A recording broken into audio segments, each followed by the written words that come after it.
Noviembre de 1989. Un inesperado acelerón de la historia provoca el desmoronamiento del ya resquebrajado bloque soviético. La multitud de berlineses que cruza el muro, que hasta entonces separaba los dos estados alemanes, simbolizaría para siempre este acontecimiento. ¿Quién podía imaginar que menos de 2 años después, los ciudadanos una vez más derribarían las estatuas de Lenin en el mismo lugar donde había nacido el comunismo? Este otro símbolo quedará indisolublemente unido a la desintegración de la Unión Soviética. Entre estas dos fechas se había producido una cadena de acontecimientos que algunos calificaron de impredecibles y otros de inevitables.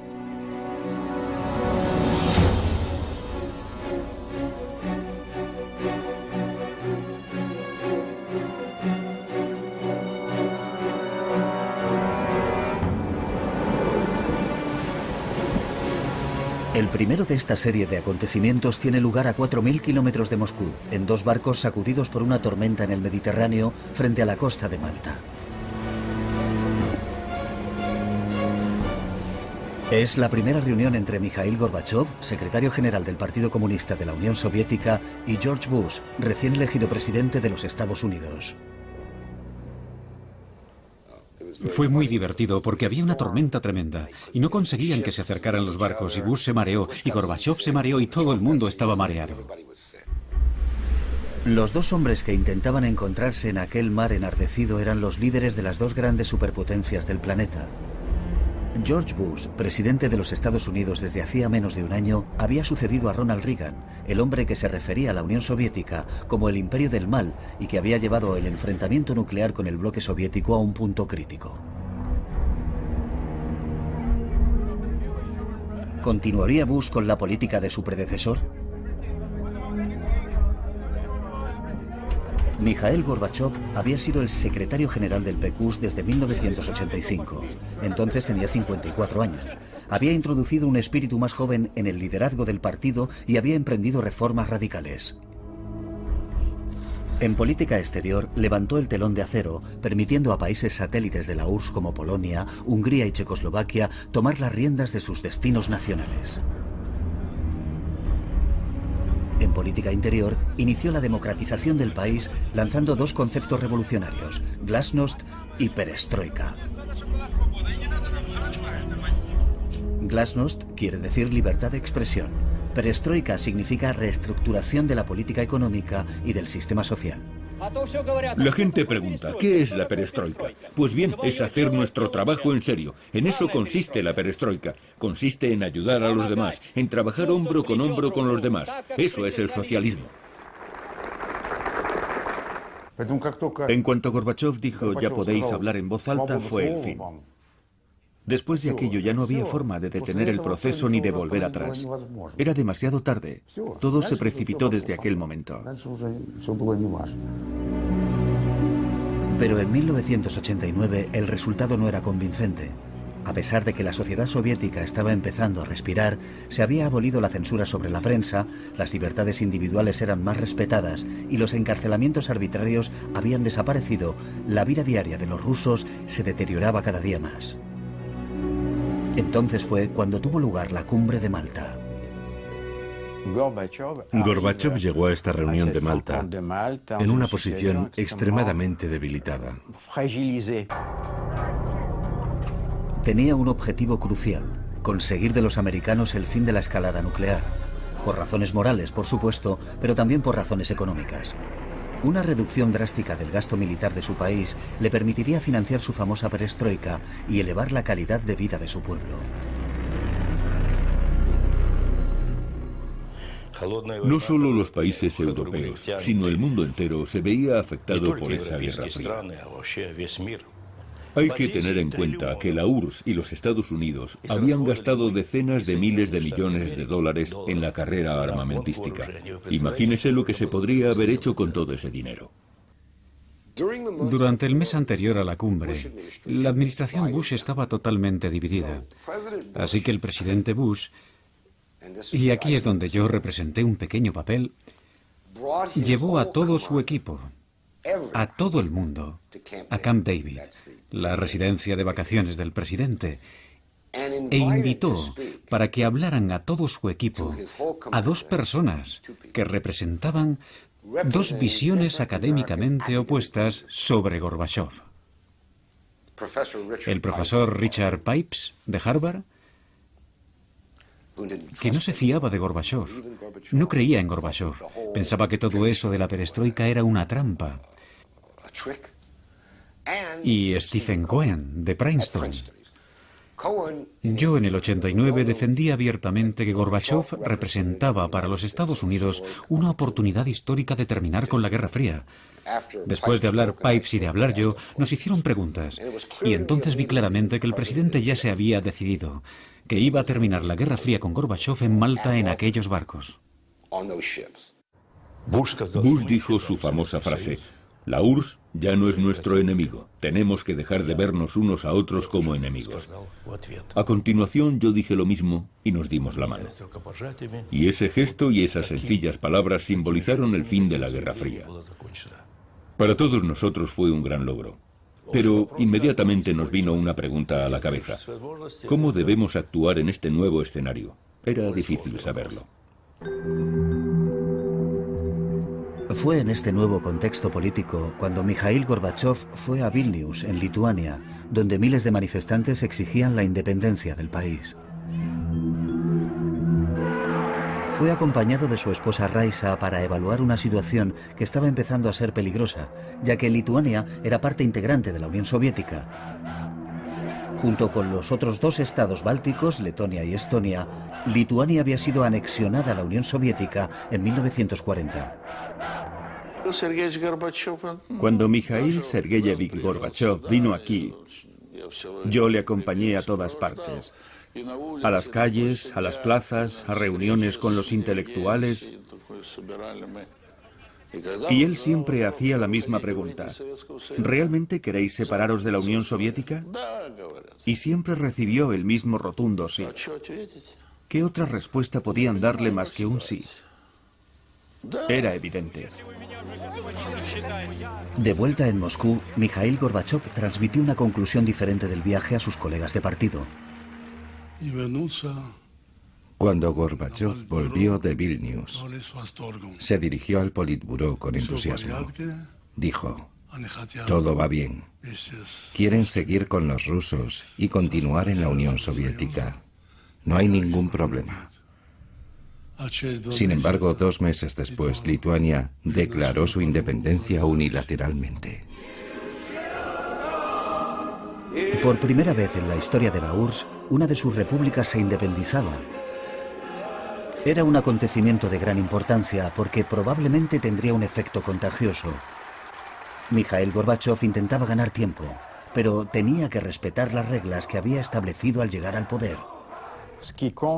Lo que le importaba a Gorbachov, y lo que para mí es la prueba de sus excepcionales cualidades, era mantenerse fiel a unos principios morales, la aversión al uso de la fuerza.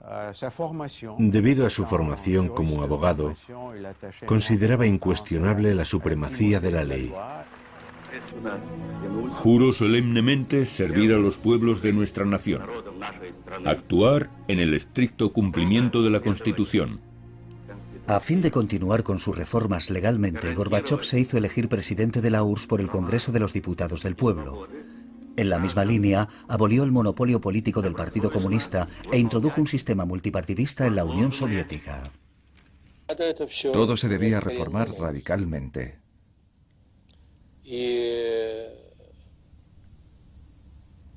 Yo era consciente de eso.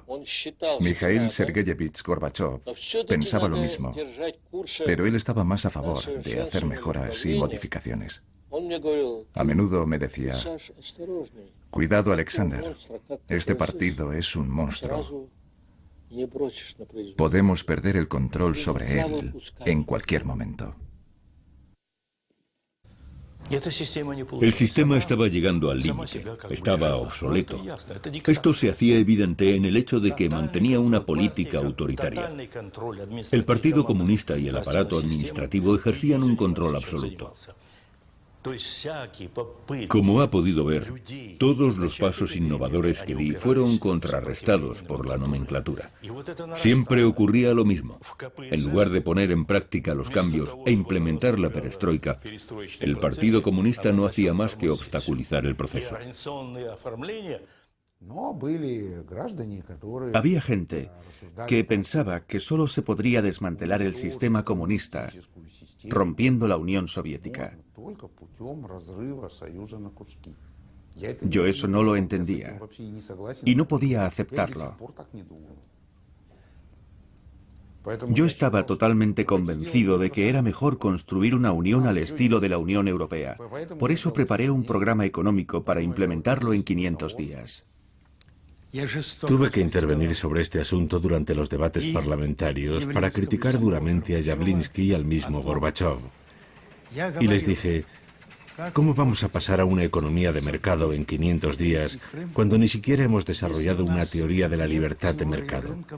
¿Cómo se puede resolver este problema en 500 días? Es una locura.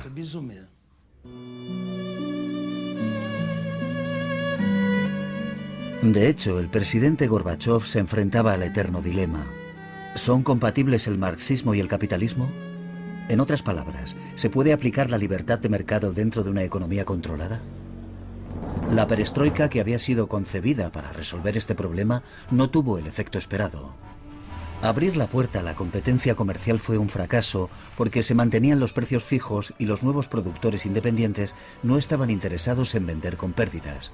El resultado fue una caída de la producción, estantes vacíos en las tiendas y una escasez general de todo tipo de productos. No hay nada en los mercados ni en las tiendas. Nos pasamos el tiempo de aquí para allá buscando algo que comer. No hay comida de ningún tipo. ¿Cuándo va a acabar con esta situación? Esa no es la clase de pregunta que tiene que hacerle a Mikhail Sergeyevich. Gorbachov ya estaba hablando de la necesidad de liberalizar los precios de productos indispensables 2 meses después de ser elegido. Pero cuando más se acercaba el momento de tomar una decisión, de asumir sus responsabilidades, más se alejaba la pluma del papel. Mikhail Gorbachov aplazaba las decisiones y finalmente renunció a su programa, pero ya era demasiado tarde. El dólar, que circulaba de forma encubierta, se había convertido en la moneda de referencia. El rublo se hundió. La inflación se estaba disparando. Aparecieron mendigos en las calles de Moscú, algo nunca visto hasta entonces. Los salarios y las pensiones se dejaron de pagar regularmente. En retrospectiva, 20 años después, Mikhail Gorbachov valora muy negativamente este programa fallido para precipitar el cambio económico. En realidad fue un gran error. Era imposible pasar de un sistema económico a otro en 500 días. Fracasamos. Fue un absoluto fracaso.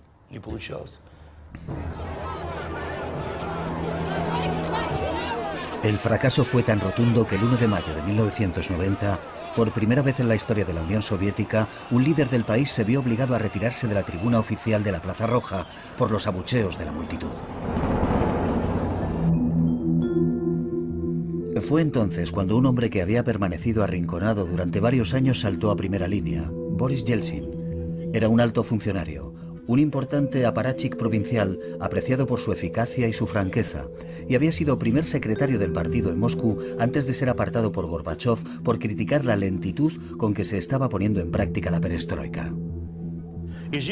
Tengo que reconocer que el nombramiento de Yeltsin fue un error colectivo del partido.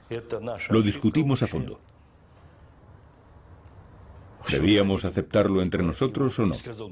Me dijeron, Mikhail Sergeyevich, podemos confiar en él.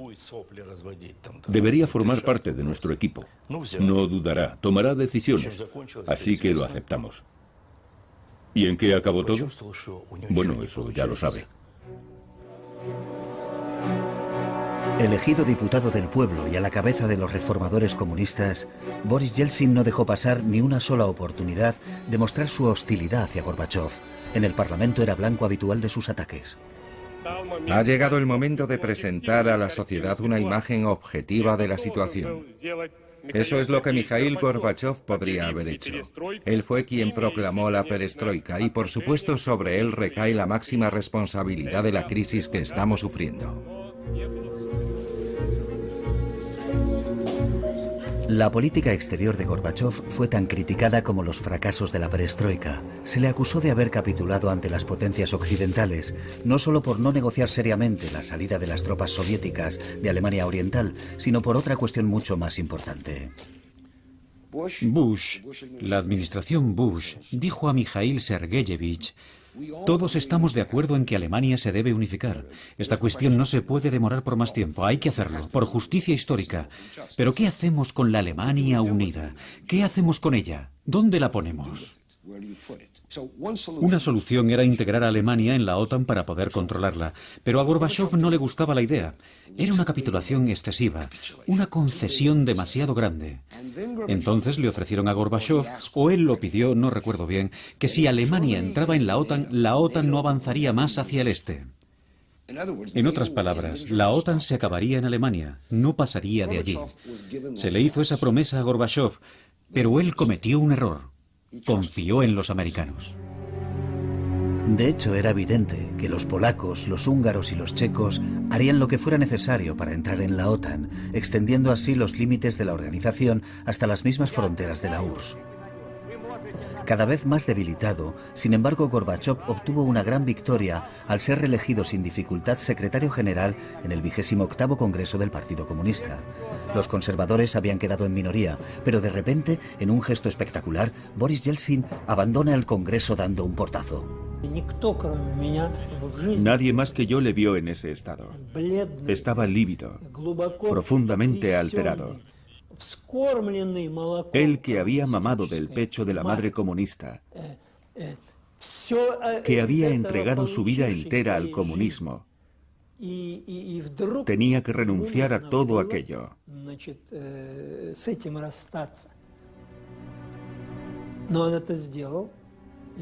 Recuerdo aquel momento en el salón de congresos del Kremlin. Se le vio de espaldas, alejándose por el pasillo de aquel centro de poder, donde hasta hacía poco había sido implacable, todopoderoso, y ahora no era nada. Pero en realidad, al marcharse así, iba a conseguir un poder en potencia aún mayor. En el otoño de 1990 la situación era esta. Los demócratas habían dado la espalda a Gorbachov por abandonar el programa de los 500 días. Y los comunistas también le habían retirado su apoyo porque pensaban, ¿de qué nos sirves ahora, después de todo lo que nos has hecho? Así que estaba en la cuerda floja. En este vacío, el presidente Gorbachov se ve obligado a elegir. Dado que no es posible llegar a un acuerdo con Yeltsin por razones tanto políticas como personales, se vuelve hacia los comunistas, aunque estos le culpan de haber acabado con el monopolio de su partido. Ese otoño forma con ellos un equipo de hombres fuertes. Nombra a Boris Pugo ministro del Interior, a Dmitry Yasov ministro de Defensa y a Vladimir Kryuchov director del KGB. Pero además hace nuevas concesiones a la línea dura, nombrando a Gennady Yanayev vicepresidente y a Valentín Pavlov primer ministro. Este cambio de dirección fue tan radical que su más fiel compañero de armas, Eduard Shevardnadze, presentó la dimisión. Esto es la llegada de la dictadura y lo declaro con toda solemnidad. Nadie sabe lo que será esta dictadura, ni quién será el dictador, ni cuáles serán sus prácticas. Pero tengo que decir esto. Presento mi renuncia. Y lo hago como un gesto de protesta contra esta dictadura. Gracias.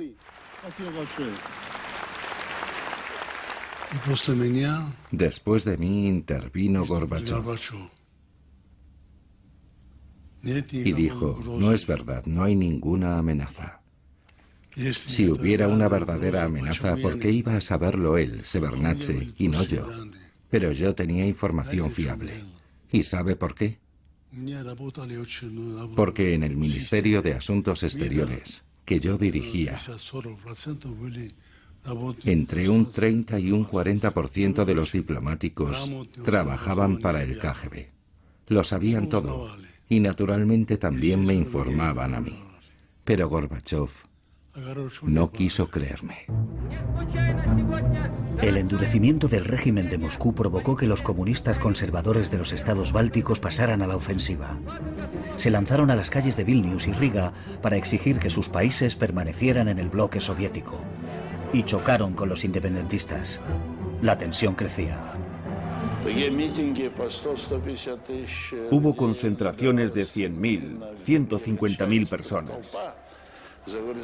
No se veía dónde terminaba la multitud. Llegaban más allá del horizonte. Altos funcionarios me llamaron a Moscú y me dijeron: le ofrecemos todos los medios que necesite para suprimir este movimiento.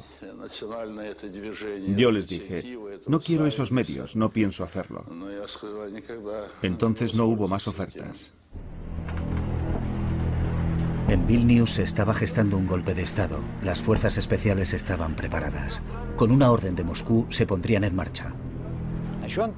Delante de mí, el presidente Gorbachov llamó a Yazov, el ministro de Defensa, y le dijo: ¿cuánto tiempo va a durar esto? ¿Por qué no puede controlar a ese puñado de nacionalistas? Yazov contestó: Mikhail Sergeyevich, usted es el comandante en jefe. Deme la orden por escrito y mañana no solo habrá dejado de existir esa torre de televisión, sino que no habrá nada en su lugar. Y Gorbachov dijo: ¿es que no le basta mi palabra? En realidad nadie quería que cayera sobre sus espaldas el derramamiento de sangre.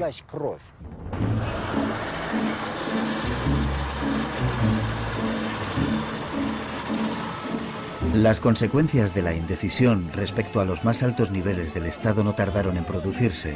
Las fuerzas de élite alfa tomaron los edificios públicos de Vilnius y atacaron a los nacionalistas que se habían atrincherado en el edificio de la televisión. Hubo 14 muertos y 700 heridos. Hechos similares se produjeron en Riga, donde hubo 4 víctimas mortales. Gorbachov reaccionó de inmediato, algo que no era nada habitual en los líderes soviéticos. Lamento profundamente los trágicos hechos que han tenido lugar recientemente en Lituania y en Riga. Y expreso mis más sinceras condolencias a las familias afectadas por esta tragedia. Las noticias de las muertes de Riga y Vilnius tuvieron un profundo efecto en la URSS y en todo el mundo occidental.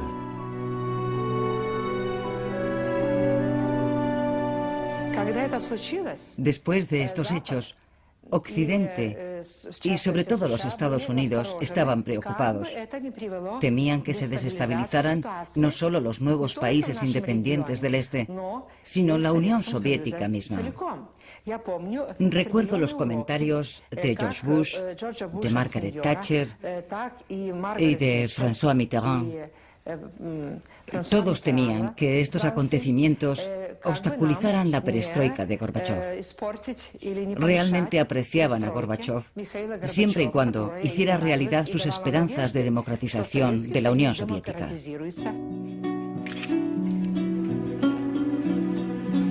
Dando un paso más en el largo camino hacia la democracia y en un intento de retomar las riendas de la situación, el presidente Gorbachov decide organizar un referéndum, el primero y a día de hoy el último en la historia del país. Se preguntó a la población si se debía reformar la URSS con un nuevo tratado a definir en el futuro.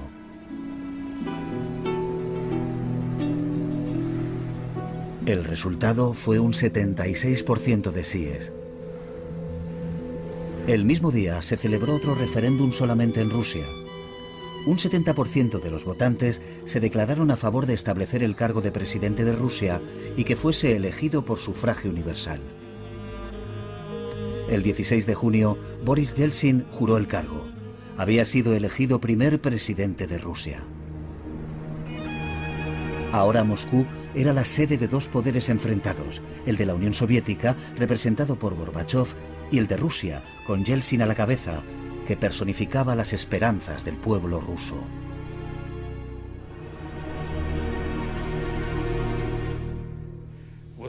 Si había contradicciones entre Gorbachov y Yeltsin, no eran muy profundas. Lo que les impulsaba a los dos era la lucha por el poder, la lucha por el puesto del número uno. De eso se trataba en realidad, y eso era sobre todo lo que los enfrentaba.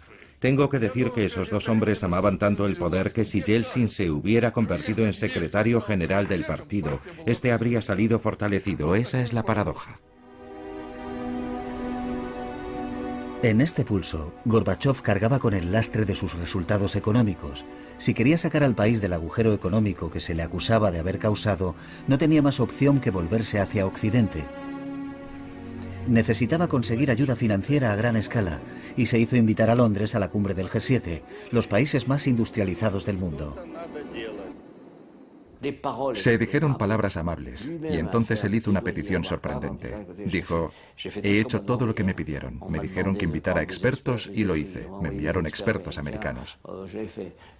Me pidieron que liberalizara los precios y lo hice. Me pidieron que liberalizara los mercados y lo hice. Pero ahora estoy con el agua al cuello, y si no me ayudan va a ser un desastre.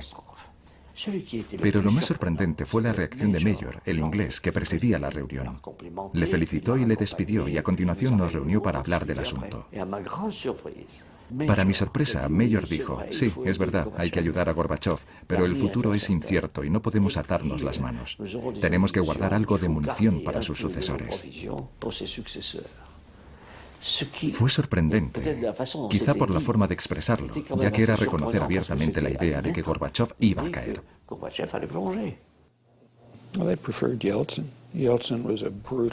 Preferían a Yeltsin. Yeltsin era un líder duro y brutal, claramente opuesto a la democracia, que para ellos podía mantener a Rusia controlada. Gorbachov estaba avanzando en una dirección que podía haber intentado llevar a Rusia hacia la democracia, la socialdemocracia, hacia la independencia en un sentido que a Occidente no le gustaba. Ellos preferían que hubiera un dictador inflexible que hiciera lo que ellos quisieran. Si el G7 hubiera dado a Gorbachov un gran paquete de ayuda económica, financiera y crediticia, no habría habido ningún intento de golpe. Jamás se habrían atrevido a enfrentarse a Gorbachov si hubieran tenido un paquete de ayuda económica de 20.000 millones de dólares. Jamás se hubieran atrevido. De vuelta de Londres con las manos vacías, Mikhail Gorbachov sabe que su posición política pende de un hilo. Se acercan las vacaciones de verano y circulan rumores de un golpe de Estado. Rumores fundados. Era evidente que se estaba gestando un golpe. Hacía tiempo que un pequeño grupo de hombres, todos cercanos al presidente Gorbachov o miembros de su gobierno, lo estaba preparando. Empezó en diciembre del 90. No nos reuníamos todos. Nos veíamos en pequeños comités. El país se iba encaminando al desastre y había que tomar medidas extraordinarias para detener aquel proceso. Estábamos respaldados por la Constitución de la Unión Soviética y el referéndum de marzo, en el que el pueblo había dado un rotundo no a la destrucción de la Unión Soviética. Los golpistas se oponían rotundamente al nuevo tratado que había preparado Gorbachov y que convertiría a la Unión Soviética en una federación de estados soberanos que disfrutarían de un alto grado de independencia. El proyecto de tratado para crear la nueva Unión estaba listo. Se publicó a finales de julio. Los principales problemas estaban casi resueltos. Incluso se había fijado la fecha en la que se iba a firmar. Sería el 20 de agosto. Los primeros en hacerlo serían Rusia y Bielorrusia. Los golpistas pensaron, este es el momento de actuar. Y así fue como ocurrió.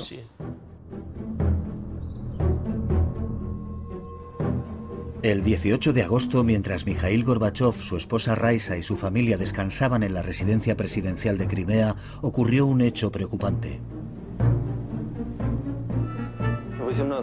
El Ministerio de Defensa cortó la electricidad y el teléfono de la residencia presidencial. Los militares me dijeron que habían recibido la orden. Así fue como ocurrió. Y abandonaron la residencia. Mientras tanto, cruceros de la Armada Soviética patrullaban abiertamente a lo largo de la costa. La idea era crear una sensación de tensión en la residencia. Después de unas horas, una delegación de ministros y miembros del partido irrumpió en la residencia del presidente Gorbachov. Sin más preámbulo, le exigieron que declarase el estado de emergencia en el país, lo que de hecho justificaría el golpe de Estado. Gorbachov respondió reafirmando los principios constitucionales. Es muy sencillo. Les dije a los golpistas, muy bien, reunid al Congreso del Pueblo. Entonces podréis expresaros ante ellos. Y yo haré lo mismo. Después tomaremos la decisión que sea necesaria. Y me dijeron, en ese caso, firme su renuncia. Y me negué. Me resistí a ceder ante los golpistas y a darles mi apoyo. Ellos querían que los apoyara. Así fue como sucedió realmente.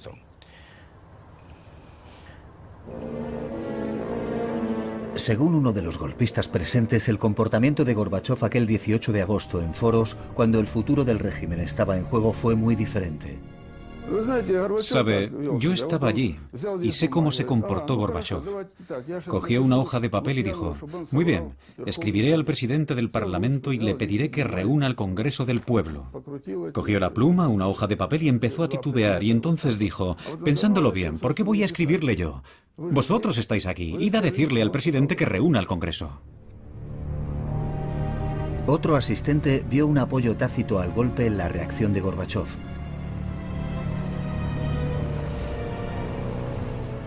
De hecho, nos dio la impresión de que el presidente no podía decirnos abiertamente, adelante, continuad con el golpe, detened a Yeltsin, cogedlo por los pies y tiradlo donde queráis.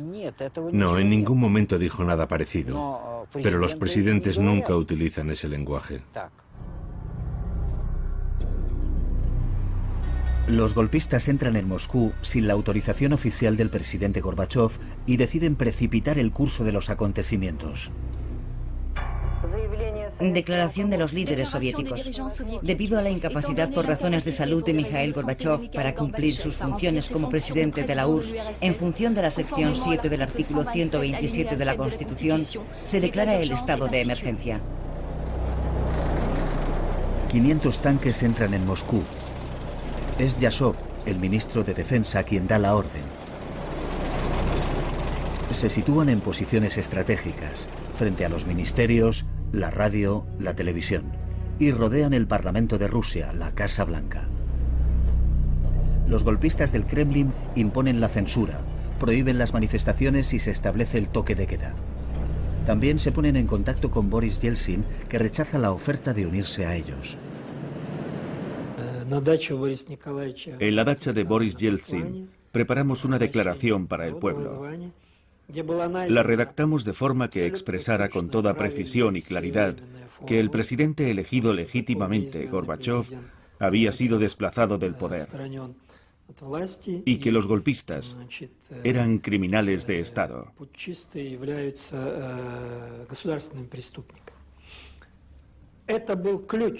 Aquella fue la clave de lo que ocurrió en los 3 días siguientes. Esa única frase. Era una declaración dirigida tanto a la comunidad internacional como al pueblo de nuestra nación.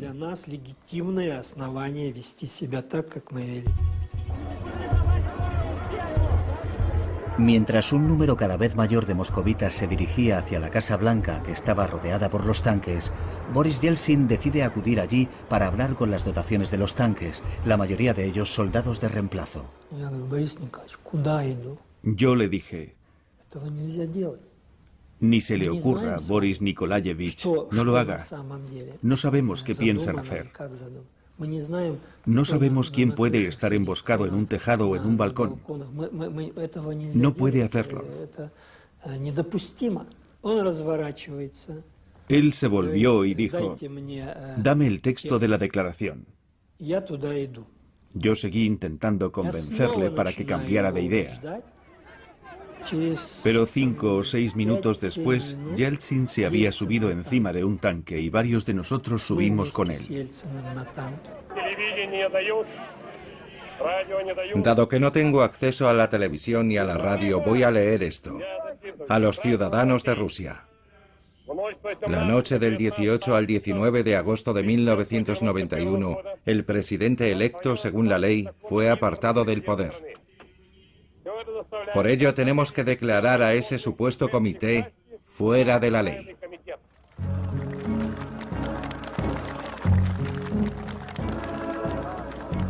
La declaración de Boris Yeltsin tuvo un efecto inmediato en los manifestantes que habían acudido allí en busca de un líder. Los jóvenes soldados que pilotaban los tanques no sabían cómo reaccionar. Todo empezó a ir mal para nosotros cuando Yeltsin y su gente,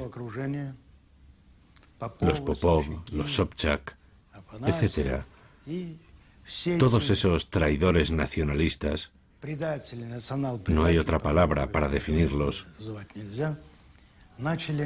llevaron a casi 100.000 personas ante la Casa Blanca.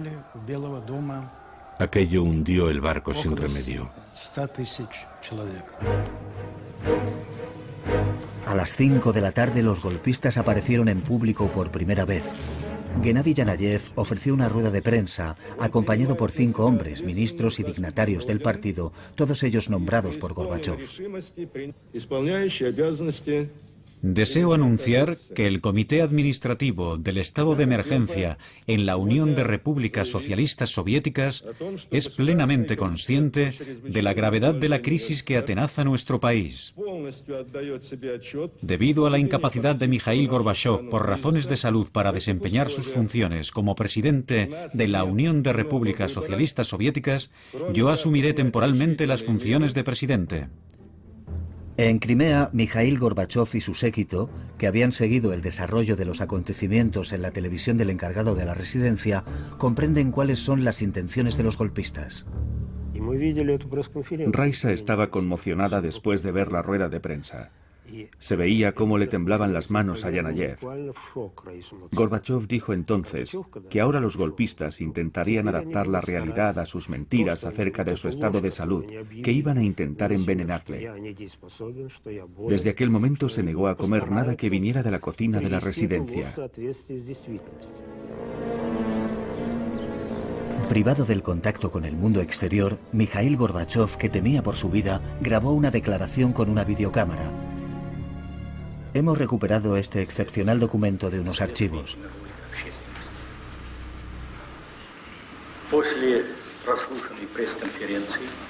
Después de la conferencia de prensa del Comité del Estado de Emergencia, ofrecida por el camarada Yanayev,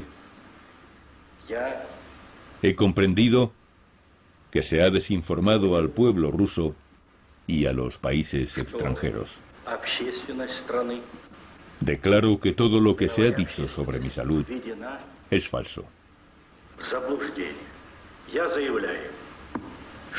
Esta mentira ha servido para efectuar un ataque contra la Constitución.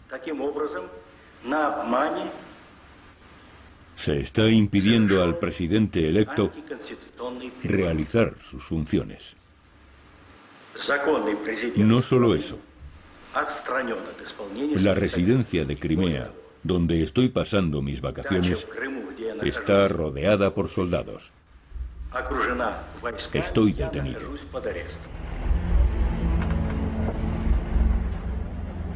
Al día siguiente, Boris Yeltsin, que había pasado la noche en el Parlamento, protegido por un fuerte dispositivo de seguridad, sigue recibiendo apoyos del interior del país y del extranjero.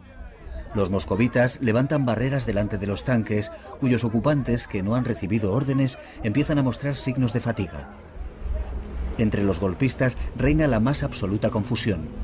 Uno a uno empiezan a echarse atrás. Ninguno de nosotros, los que formábamos el Comité de Emergencia Estatal, éramos capaces de ordenar que se abriera fuego contra nuestro propio pueblo. No se desencadenó una guerra civil ni hubo derramamiento de sangre. Solo un accidente que se produjo durante la noche cuando los tanques empezaron a retirarse. Había una salida, pero estaba bloqueada por varios vehículos, como un camión de limpieza, un camión, un trolebús, y detrás de ellos había algo, probablemente tanques, que intentaban pasar. Entonces vi a un hombre. Y a continuación a varios más, que saltaban al foso y corrían a toda velocidad hacia los tanques. Y detrás de ellos 100, 150, 200 personas. Cuando llegaron al tanque, desataron la lona que llevaba en la parte de atrás y la tiraron por encima del tanque. Los soldados del tanque se dieron cuenta de que algo pasaba. No tenían visibilidad y empezaron a dar marcha atrás. Al retroceder aplastaron a 2 jóvenes. Entonces la gente empezó a gritar.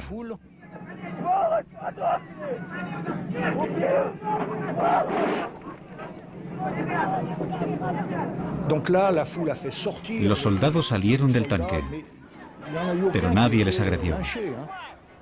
Al contrario, la gente les decía: hermanos, ¿qué ibais a hacer? ¿Qué ibais a hacer?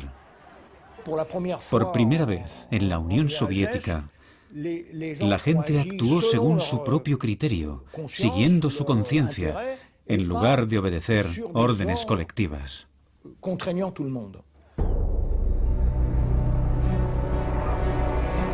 La mañana del 21 de agosto se levantó el estado de emergencia.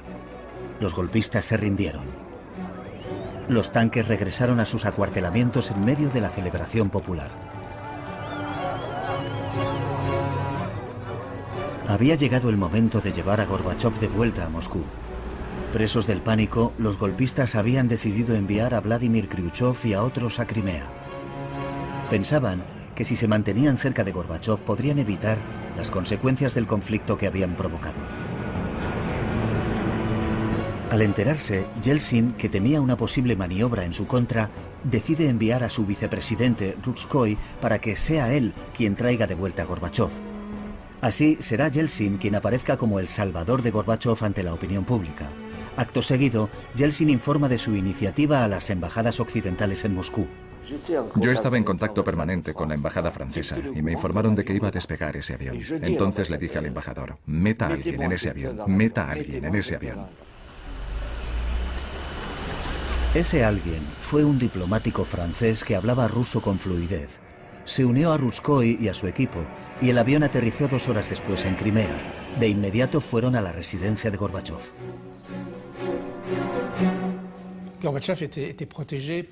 Gorbachov estaba protegido por una pequeña unidad que nos llevó junto a él, su esposa Raisa y su equipo.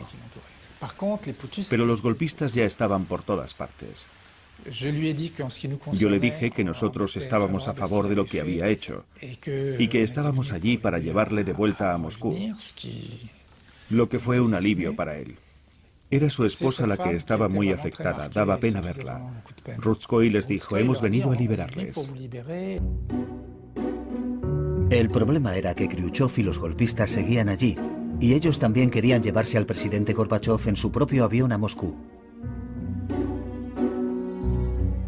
Gorbachov nos dijo: gracias amigos, pero ya han venido a buscarme, así que volveré en su avión. Haremos las maletas esta noche y volveremos mañana por la mañana. Pero nosotros, el equipo de Yeltsin, le dijimos: ni hablar, se viene con nosotros ahora mismo.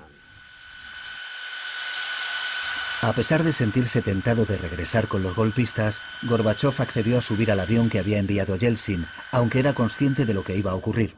Gorbachov estaba hundido. Su estado mental no era el de siempre. No sabía qué decir. Todo su cuerpo estaba temblando. Y yo sabía por qué. Porque se había dado cuenta de que lo iba a perder todo.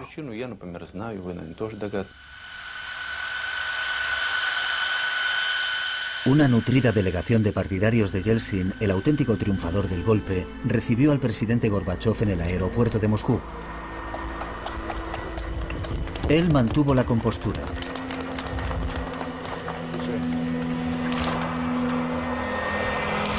Su esposa Raisa y su nieta estaban claramente conmocionadas.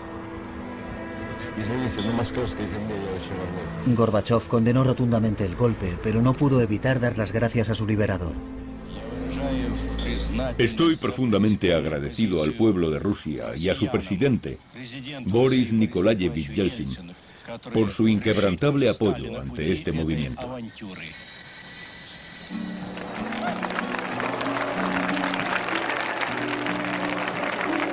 Ahora, Mikhail Gorbachev está a merced de Boris Yeltsin, que se presenta a sí mismo como el salvador de la perestroika y de la democracia. Y ante el Congreso de los Diputados del Pueblo no tarda en darle a su rival el golpe de gracia. Muestra el texto de un decreto que suspende las actividades del Partido Comunista, argumentando que no se ha podido determinar el papel exacto que ha jugado el equipo de Gorbachev en el golpe. Uno de los diputados llega aún más lejos. Dado el papel que el Partido Comunista ha protagonizado en el golpe, ¿está de acuerdo en que debería ser disuelto y considerarlo como una organización criminal?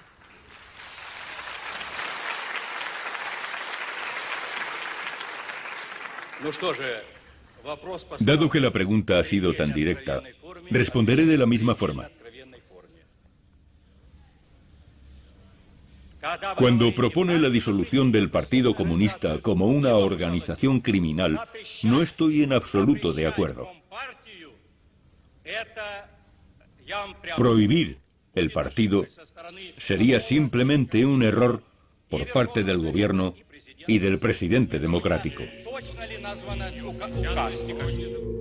Llegado a este punto, tiene lugar una escena asombrosa. Boris Yeltsin se acerca al estrado. Quiere que Gorbachev firme el decreto con él. El presidente se resiste. Yeltsin insiste. Gorbachev se niega. Yeltsin vuelve a su asiento y... Camaradas, acabemos con esto de una vez. Voy a firmar el decreto que pone fin a las actividades del Partido Comunista Ruso.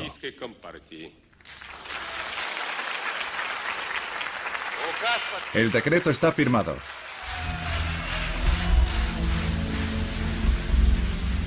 Estas imágenes, que pudieron verse en directo en todas las televisiones de la Unión Soviética, aceleraron la desintegración del imperio. Durante las semanas siguientes, el gobierno soviético reconoció la independencia de los estados bálticos, Georgia, Armenia, Ucrania y Bielorrusia. Entonces fue cuando el presidente Gorbachev, que se esforzaba por mantener un vínculo, por débil que fuera, entre Moscú, Ucrania, Bielorrusia y las repúblicas asiáticas, pensó en crear una unión económica. Habíamos estado trabajando en un nuevo tratado de unión económica y Yeltsin estaba en el equipo, incluso lo firmó. Publicamos este proyecto de tratado y se lo enviamos a los presidentes de todas las repúblicas para ser ratificado. Y a mi espalda Yeltsin estaba preparando los acuerdos de Bielorrusia. En efecto, el 8 de diciembre de 1991, en la residencia de caza de Bielorrusia, en mitad de los bosques de Bielorrusia, Boris Yeltsin reunió en secreto a los presidentes de Bielorrusia y Ucrania, Stanislav Shukevich y Leonid Kravchuk. La idea era formar una nueva alianza política y económica con ellos para acabar con el tratado que preparaba Gorbachev y minar aún más su posición como presidente de la URSS. Sin Yeltsin y sin el papel que jugaron Bielorrusia y Ucrania, no se habría producido la desintegración de la URSS, así de sencillo. Se habría producido una recreación del antiguo régimen, manteniendo los mismos viejos principios que todos conocemos. Mikhail Gorbachev lo había perdido todo y apuró su amargo cáliz hasta el final. El 21 de diciembre en Alma-Ata, en Kazajistán, 11 repúblicas se unieron a la Comunidad de Estados Independientes, la nueva unión económica creada por Yeltsin. Al hacerlo, firmaron la sentencia de muerte de la URSS, que se había convertido en un cascarón vacío. Gorbachev desapareció. Nos hemos pasado media vida preocupándonos por el futuro de la Unión Soviética. Ya es suficiente. Cuando has nacido conejo, jamás te vas a convertir en lobo o en león. ¿Comprende? Sea cual sea la mentalidad y el intelecto de ese conejo, seguirá siendo un conejo.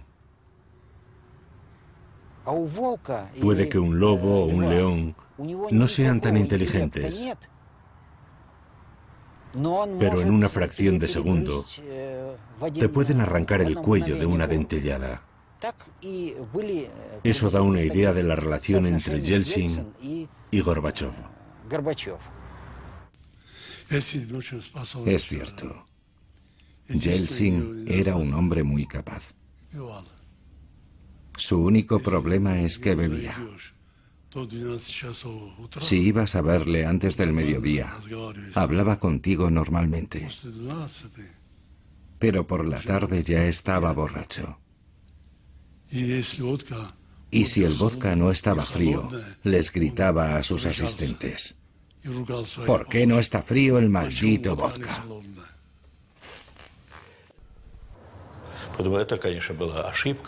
Yeltsin era un hombre inteligente y valiente. Incluso tenía buenas ideas. Pero era un aventurero.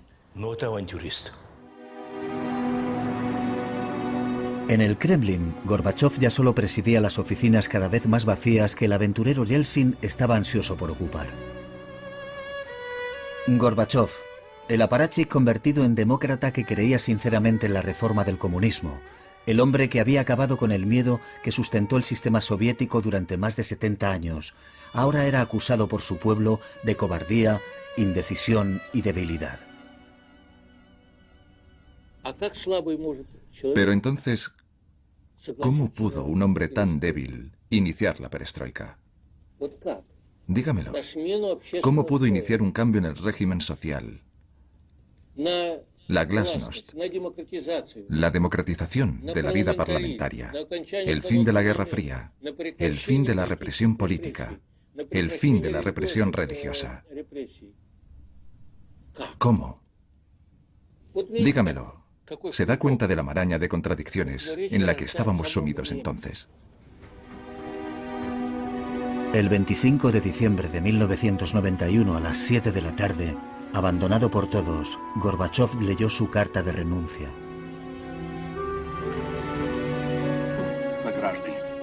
Queridos compatriotas y ciudadanos, a la vista de la situación tras la creación de la CEI, por la presente, ceso en mis funciones como presidente de la Unión de Repúblicas Socialistas Soviéticas.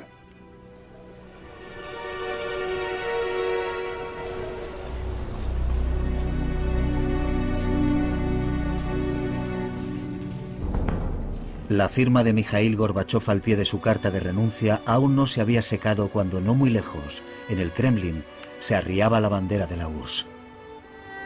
Había ondeado durante 74 años sobre el mayor imperio del siglo XX. Fue sustituida por la bandera tricolor de Rusia.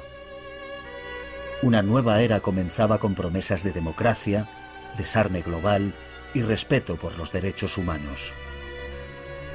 El tiempo ha pasado y ya sabemos qué ha sido de esas promesas.